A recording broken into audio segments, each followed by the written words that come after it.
चलिए श्रृंखला को आगे बढ़ाते हैं। आरबीआई द्वारा अधिशेष अंतरण, आरबीआई सरप्लस ट्रांसफर क्या है? आराम से मज़े से सुनते जाइए, समझ डेवलप करिए। इकोनॉमी है, कहानी नहीं है, ठीक है। सुर्खियों में क्यों? आरबीआई ने वित्त वर्ष 2024 के लिए सरकार को 2.11 लाख करोड़ रुपए के अधिशेष अंतरण सरप्लस ट्रांसफर को मंजूरी दी है। अधिशेष अंतरण सरप्लस ट्रांसफर के लिए मंजूरी दी है। यह अब तक का सबसे अधिक सरप्लस ट्रांसफर है। अब आप सब समझ जाएंगे, ठीक है। पहले ये समझिए कि सुर्खियों में क्यों है। वास्तव में यह राशि पिछले वित्त वर्ष के 86,416 करोड़ रुपए के दोगुने से भी अधिक, दिख रहा ना। अब इंपॉर्टेंट हो गया ये, अब इंपॉर्टेंट हो गया तो अच्छे से समझते इसके बारे में। सबसे पहले बात यह है कि आरबीआई के सरप्लस के बारे में। आरबीआई का सरप्लस है क्या? देखिए, आरबीआई के पास सरप्लस या अधिशेष का अर्थ क्या है? खर्च से ज्यादा आय होना। क्या कहा? आरबीआई के पास सरप्लस या अधिशेष, अगर कोई कह दे कि आरबीआई के पास अधिशेष है या सरप्लस है, इसका मतलब ये होता है कि खर्च से ज़्यादा आय हो रहा है, मतलब कि आरबीआई कमा रही है, मतलब एक तरह से इनकम ज़्यादा है, ठीक है। आरबीआई का कुल खर्च उसे ब्याज से प्राप्त कुल आय का केवल 1/7वां हिस्सा है। देख रहे ना, कि मतलब कि ब्याज से प्राप्त कुल आय जो है जितना है उसका 1/7वां भाग आरबीआई क्या है? कुल खर्च है। कितना, मतलब एक अलग लेवल की चीज़ है ना, कि मतलब कि कोई व्यक्ति है, उसकी आय मान लीजिए कि 77 रुपये है, 77 रुपये, तो उसका जो खर्च है वो केवल कितना है? 11 रुपये, मतलब इस लेवल का है, ठीक है। तो इस लेवल का जो है आरबीआई किस क्या है? सरप्लस है। आगे चलते हैं। एक होता है कि आरबीआई की आय और व्यय। देखिए क्या है आरबीआई की आय क्या है? रुपए में जारी प्रतिभूतियों की होल्डिंग पर ब्याज। पॉइंट, रुपए में जारी प्रतिभूतियों जो सिक्योरिटी जारी होती हैं उनकी होल्डिंग पर क्या मिलता है? जो ब्याज, वो क्या है? आय है। चलन निधि समायोजन सुविधा और सीमांत अस्थायी सुविधा, मतलब LAF और MSF जैसी गतिविधियों से अर्जित ब्याज। ब्याज ही दोनों, देखो ऊपर वाला भी ब्याज है और नीचे वाला भी ब्याज है। केंद्र और राज्य सरकारों, बैंकों और वित्तीय संस्थानों तथा कर्मचारियों को दिए गए ऋण एवं अग्रिम से प्राप्त ब्याज। ऋण एवं अग्रिम से प्राप्त ब्याज, ठीक है ना। ये भी ब्याज है, ये भी ब्याज है, ये भी ब्याज है। विदेशी स्रोतों से अर्जित ब्याज, मतलब आरबीआई की जो आय है सबसे ज्यादा किससे है? विभिन्न स्रोतों के ब्याज से। देख रहे ना, आप अगर शॉर्ट में कहना चाहें तो कह नहीं सकते, ऐसे सिंपल कर सकते हैं। तो क्या है इसमें? विदेशी मुद्रा परिसंपत्ति FCA से प्राप्त ब्याज आय शामिल है।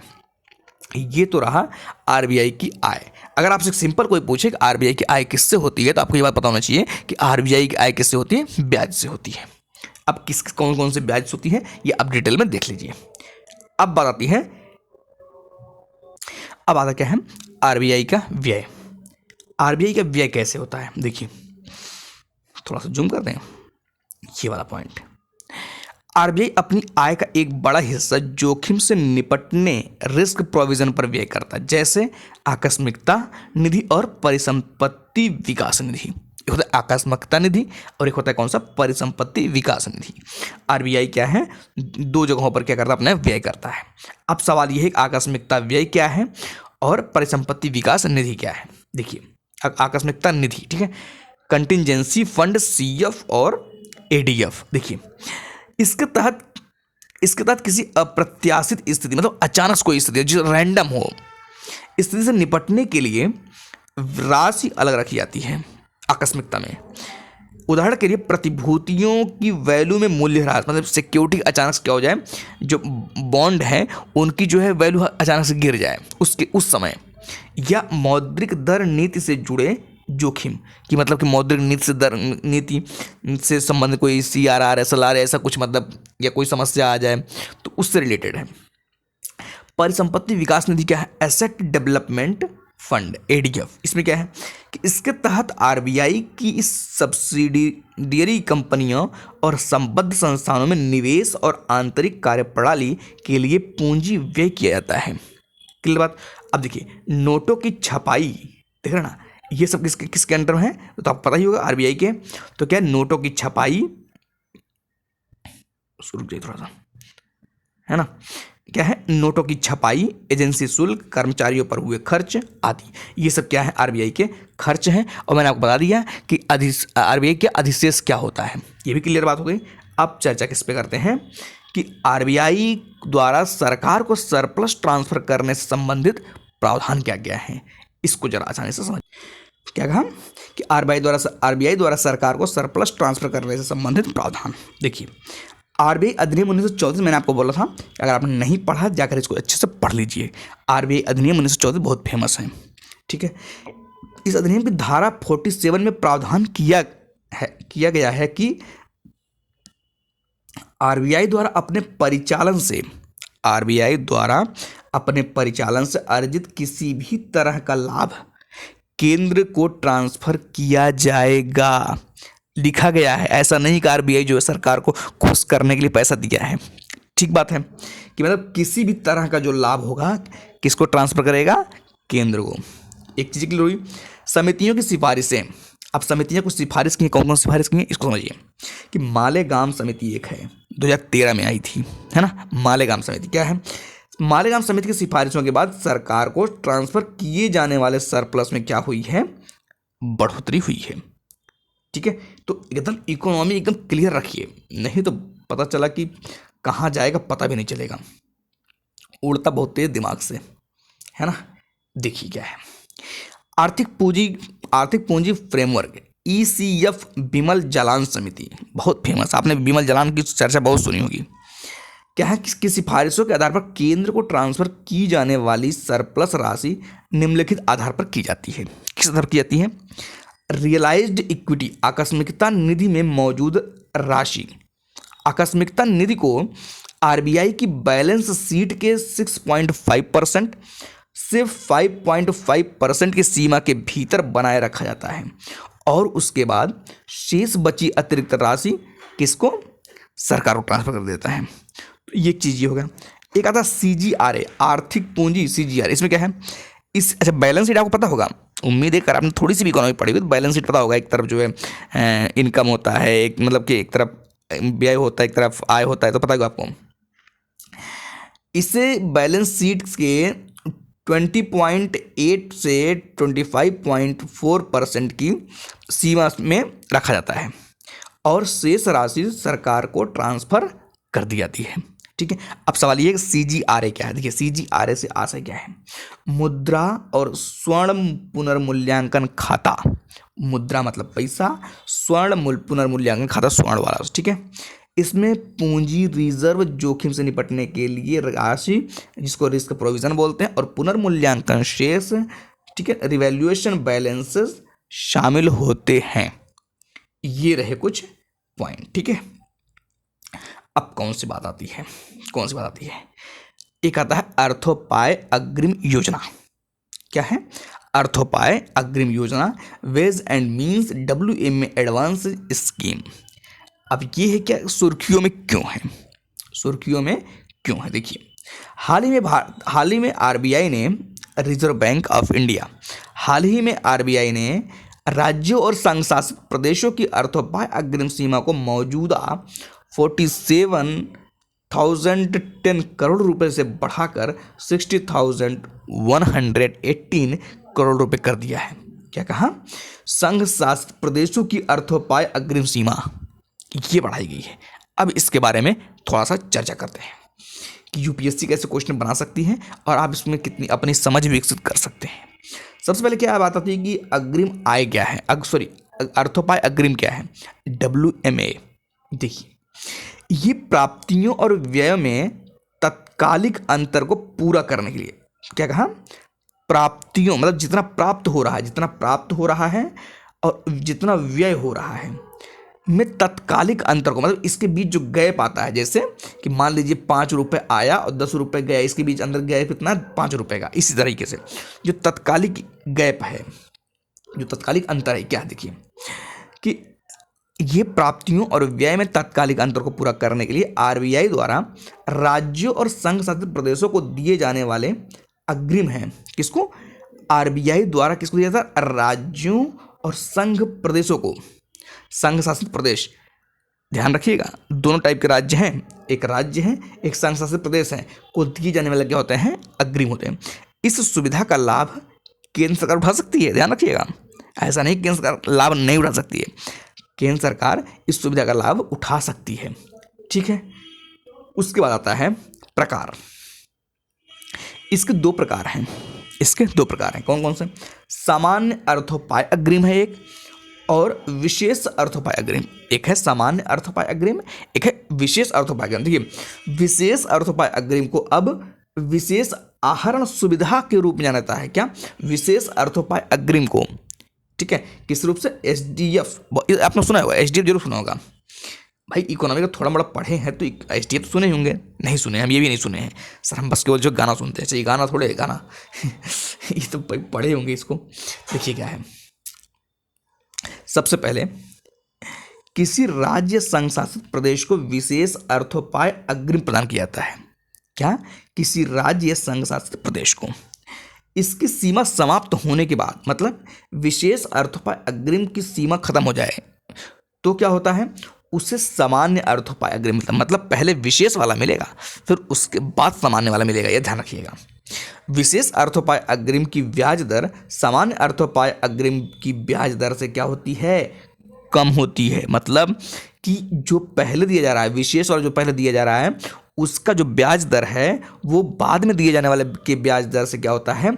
कम होता है। क्या कहा? पहले तो ये पता होना चाहिए कि कौन सा अर्थोपाय अग्रिम पहले दिया जाता है। तो कौन सा अर्थोपाय अग्रिम पहले दिया जाता है? पहले अर्थ दिया जाता है विशेष, है ना। देखिए यहाँ पर लिखा हुआ है कि किसी राज्य संघ प्रदेश को विशेष अर्थोपाय अग्रिम प्रदान किया जाता है। जब विशेष अर्थोपाय अग्रिम की सीमा समाप्त हो जाएगी तब जाकर क्या मिलता है? सामान्य अर्थोपाय अग्रिम।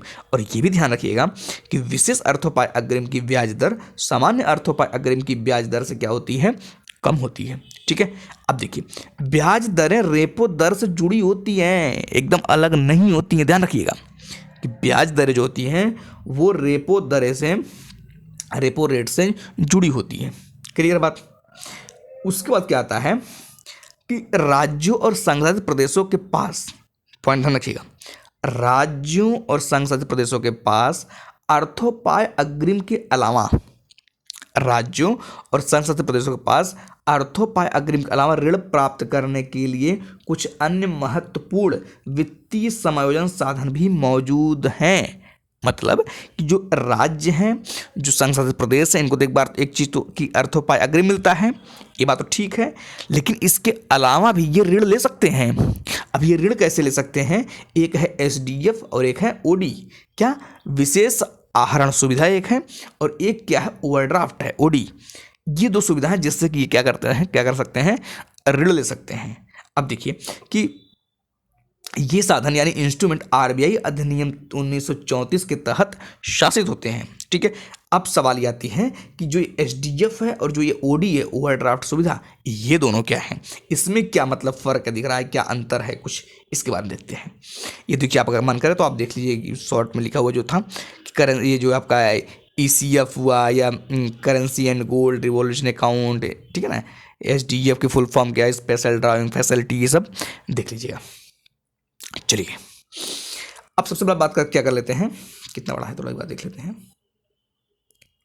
इतना ही है। सबसे पहले क्या बात करेंगे कि एसडीएफ क्या है ना।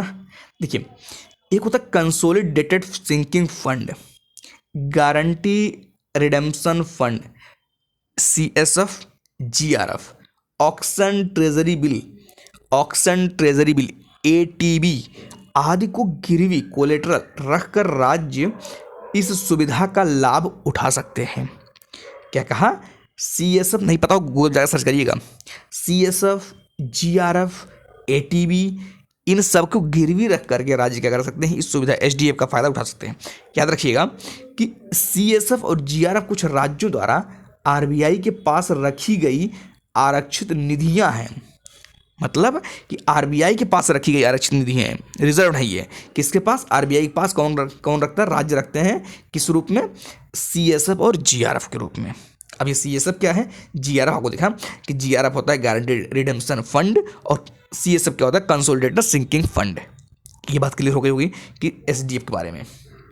अब थोड़ा बात कर लेते हैं ओडी, ओवरड्राफ्ट सुविधा के बारे में। देखिए क्या है, यह सुविधा तब प्रदान की जाती है जब किसी राज्य को दी गई वित्तीय सहायता उसकी विशेष आहरण सुविधा और अर्थोपाय अग्रिम की सीमा से अधिक हो जाती है। मतलब सबसे लास्ट में ओडी दिया जाता है ना, यही कारण सबसे लास्ट में। सबसे पहले क्या होता है, सबसे पहले दिया जाता है अर्थोपाय अग्रिम या विशेष आहरण सुविधा। उसके बाद जब उस सीमा ज़्यादा हो जाएगी तब क्या दिया जाता है, तब होता है ओडी, ओवरड्राफ्ट सुविधा।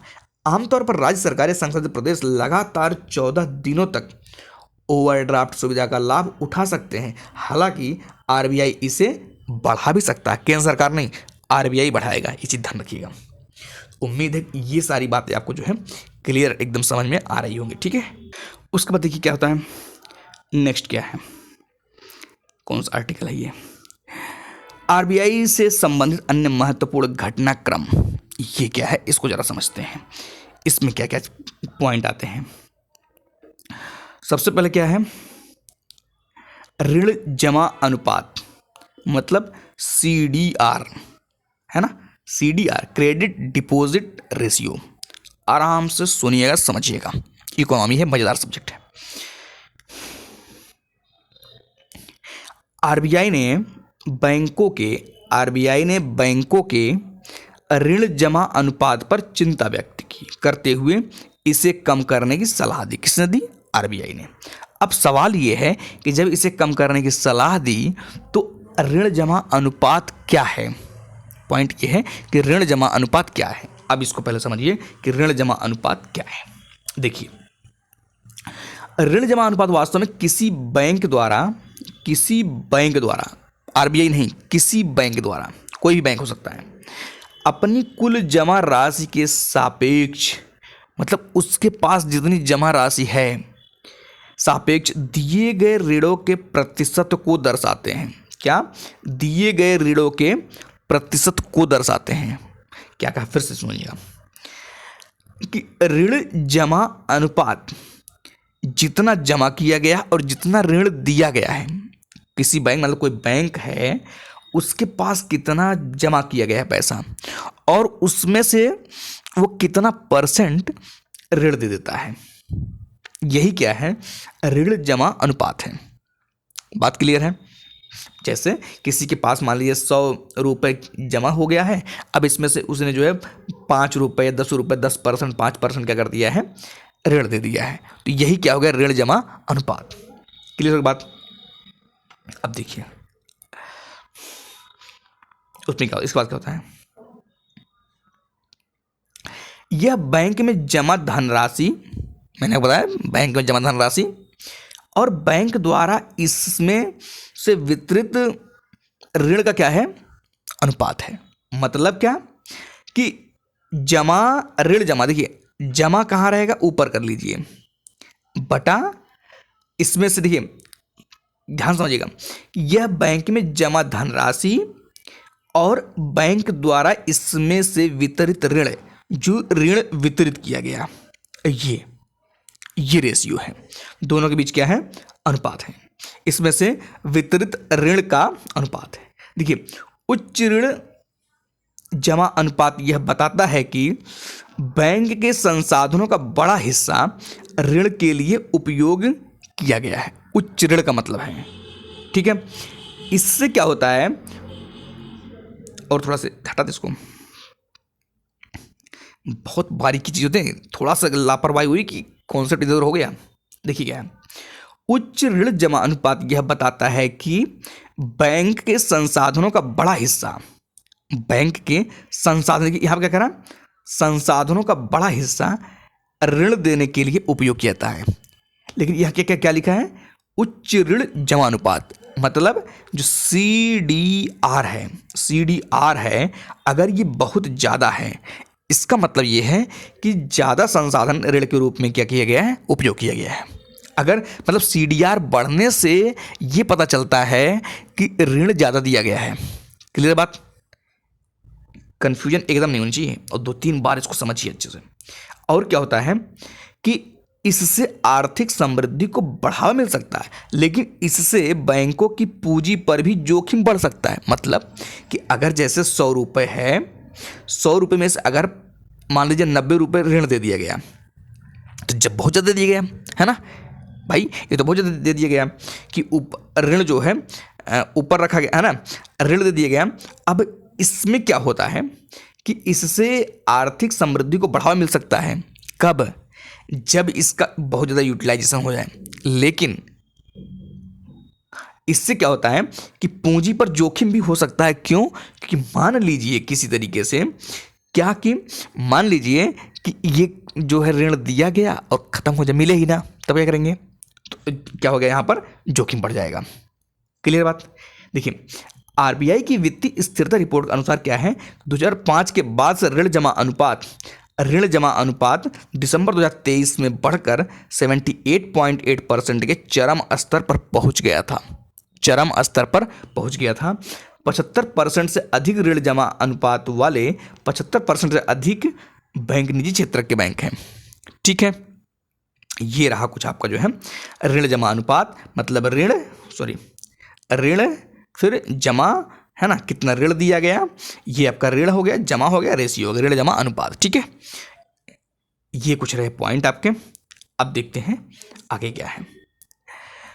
उच्च ऋण जमा अनुपात के मुख्य कारण क्या क्या है? उच्च ऋण जमा अनुपात जब होता है तो उसके मुख्य कारण क्या क्या हो सकते हैं, इसको समझिए। ऋण वितरण में उच्च वृद्धि। भाई जब ऋण ज़्यादा देंगे तो क्या हो जाएगा, देखिएगा, ऋण बटा जमा। ठीक है, अगर हम ऋण ज़्यादा दे दें तो क्या हो जाएगा, ऋण जमा अनुपात बढ़ जाएगा। भाई ऊपर वाला बढ़ा, इसका मतलब क्या है कि ये बढ़ गया। क्लियर बात?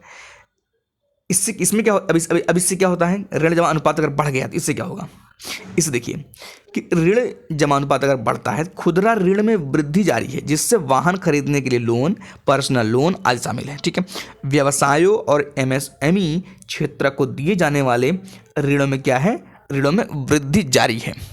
ठीक है, ऋणों में वृद्धि जारी है। अच्छा, और देखिए, बैंकों में नगद जमा में धीमी वृद्धि। बैंकों में नगद जमा में धीमी वृद्धि मतलब कि बैंकों में जो है नगद नहीं जमा हो रहा है, मतलब बहुत कम जमा हो रहा है। इससे क्या होगा, इसके अतिरिक्त ग्राहक अब बचतकर्ता की बजाय निवेशक बन रहे हैं। मतलब ग्राहक को अपनी बचत को बैंक में डालने के बजाय कहाँ कर रहे हैं, ये निवेश कर दे रहे हैं कहीं पर। तो इसकी वजह से बैंक के पास जो है नगद कम जा रहा है। इसका अर्थ है कि वे धन को बैंक में जमा करने में कम रुचि दिखा रहे हैं। ठीक है, फिर करके क्या कर रहे हैं, और वे इससे पूंजी बाजारों में निवेश करने को क्या कर रहे हैं, प्राथमिकता दे रहे हैं। तो इससे क्या होता है, इससे आपका उच्च ऋण जमा अनुपात हो जाता है। ठीक है, अब आता है उच्च ऋण जमा अनुपात के प्रभाव क्या क्या होंगे। अगर उच्च ऋण जमा अनुपात हो रहा है तो उच्च ऋण जमा अनुपात के प्रभाव क्या क्या होंगे। देखिए, यहां पर नेट इंटरेस्ट मार्जिन NIM पर दबाव बढ़ेगा। NIM पर दबाव बढ़ेगा। इसमें क्या होगा, नेट इंटरेस्ट मार्जिन NIM पर दबाव बढ़ेगा। मतलब कि इसमें क्या होगा कि नेट इंटरेस्ट मार्जिन प्रतिभूतियों में निवेश, ऋण वितरण पर ब्याज प्राप्ति जैसी बैंकों की आय अर्जित करने वाली परिसंपत्तियों पर वास्तविक रिटर्न की माप है। ये क्या, कौन सा, NIM। ठीक है, एक पॉइंट ये हो गया। दूसरा क्या, नकदी का संकट। भाई सिंपल सी बात है, नकदी संकट हो ही जाएगा जब ऑलरेडी बैंक में नकद जा ही नहीं रहा है और ऋण खूब जा रहा है, तो फिर तो नकदी संकट आ ही जाएगा। इससे क्या होगा, नकदी का संकट। पर्याप्त नकदी नहीं होने पर बैंक समय पर ग्राहकों को भुगतान करने का दायित्व पूरा नहीं कर सकते। भाई कोई आएगा पैसा निकालने के लिए, पता चला बैंक के पास नकद पैसा ही नहीं है, और जब बैंक के पास नकद पैसा ही नहीं रहेगा तो बैंक कैसे देगा नकद पैसा, है ना, तो समस्या आएगी। तो इसलिए जो है नकदी पर क्या आ जाएगा, संकट आ जाएगा। उसके बाद देखिए एक पॉइंट कि ऋण जोखिम ये क्या होगा, उधार लेने वाले कुछ व्यक्ति या संस्था समय पर ब्याज और मूलधन का भुगतान नहीं कर सकते हैं। इससे क्या हो जाएगा, इससे क्या होगा, बैंकों का संकट बढ़ सकता है। ठीक है, ये रहा कुछ जो है किसके बारे में, CDR के बारे में ना, CDR के बारे में, CDR बस इतना ध्यान रखिएगा, आपको क्या करना है, क्रेडिट डिपॉजिट मतलब C/D, है ना, C/D, ये ध्यान रखिएगा कि CDR जब C बढ़ जाएगा, मतलब जब ऋण बढ़ जाएगा तो इससे क्या होता है, CDR क्या हो जाता है, बढ़ जाता है, एक समरी टाइप के, इतना ध्यान रखिएगा, बाकी ज़्यादा सोचने ज़्यादा उलझने की ज़रूरत नहीं है। ये रहा कुछ पॉइंट। अभी देखते हैं कोई और आर्टिकल है छोटा सा, वित्तीय समावेशन सूचकांक, इसको देख लेते हैं थोड़ा सा, वित्तीय समावेशन सूचकांक देख लेते हैं, बाकी देखेंगे यार, एक ही दिन में तो सब तो नहीं हो पाएगा। देखिए ये क्या है, फाइनेंशियल इंक्लूजन इंडेक्स, FII, है ना। भारतीय रिजर्व बैंक ने घोषणा की है, क्या घोषणा की है कि वित्तीय समावेशन सूचकांक FI इंडेक्स मार्च 2023 में 60.1 से बढ़कर मार्च 2024 में 64.2 हो गया है। अब आता है वित्तीय समावेशन सूचकांक के बारे में, वित्तीय समावेशन सूचकांक के बारे में पहले जानकारी ले लीजिए, क्या है इसमें। यह बैंकिंग, निवेश, बीमा, डाक और पेंशन क्षेत्र के वितरण को शामिल करने वाला एक व्यापक सूचकांक है। क्या क्या देख रहे हैं, क्या शामिल कर रहा है ये वित्तीय समावेशन सूचकांक। अभी यही पूछ लिया, वित्तीय समावेशन सूचकांक में कौन कौन सी चीज शामिल है, तो पता होना चाहिए, बैंकिंग, निवेश, बीमा, डाक और पेंशन क्षेत्र। क्लियर बात, ये पॉइंट आप जो है ध्यान रखिए। उसके बाद क्या है, यह देश भर में वित्तीय समावेशन के स्तर को क्या करता है, दर्शाता है। ठीक है, यह एकल मूल्य यानी सिंगल वैल्यू सूचकांक 0 से 100 है। एकल वैल्यू सूचकांक 0 से क्या है, 100 है। जीरो वैल्यू पूर्ण एक्सक्लूजन मतलब बाहर, मतलब कि जो इंक्लूजन है, इंक्लूजन का अपोजिट हो गया, मतलब कुछ सी समावेशित है ही नहीं, कुछ है ही नहीं उसमें। लेकिन अगर 100 है, इसका मतलब पूर्ण समावेशन की स्थिति, मतलब सब कुछ शामिल है, फिर समझ रहे ना, सब कुछ शामिल है। तो ये पता रहना चाहिए कि 0 का मतलब क्या है और 100 का मतलब क्या है। एक पॉइंट ये, इसमें 3 व्यापक पैरामीटर शामिल हुए हैं, इसमें 3 व्यापक पैरामीटर शामिल हुए हैं। अब ये 3 व्यापक पैरामीटर कौन कौन से हैं, पहुंच एक्सेस 35%, उपयोग 45% और गुणवत्ता कितने हैं, 20%। क्या क्या, 35%, 45% और 20%। इसे प्रतिवर्ष जुलाई में प्रकाशित किया जाता है। ये बहुत इंपॉर्टेंट नहीं है क्योंकि जुलाई में प्रकाशित, हालांकि प्रतिवर्ष निकाला जाता है, इसलिए इंपॉर्टेंट हो सकता है। सर आप दोनों बात ये क्यों बोल रहे हैं है ना। ये कुछ रहा आपका पॉइंट। टाइम कितना हुआ, 27 मिनट। देख लें, अगर छोटा आर्टिकल हो तो ये भी कवर कर लेंगे ना। नहीं भाई है, टाइम लेगा ये। चलिए फिर आज इतना रखते हैं, बाकी कल मिलेंगे हम का क्या किसमें, रिजर्व बैंक एकीकृत लोकपाल योजना, reserve bank integrated ombudsman scheme, RBIOS। ठीक है, ये रहा आपका कुछ पॉइंट। आज के लिए इतना ही, बाकी मिलेंगे नेक्स्ट वीडियो में। जो भी कन्फ्यूजन हो, जो भी क्लियरिटी, जो भी प्रॉब्लम है, आप उसको एक बार रिवाइज करेंगे तो अपने आप से जो क्लियर हो जाएंगे। ठीक है, आज के लिए इतना, बाकी मिलेंगे नेक्स्ट वीडियो में।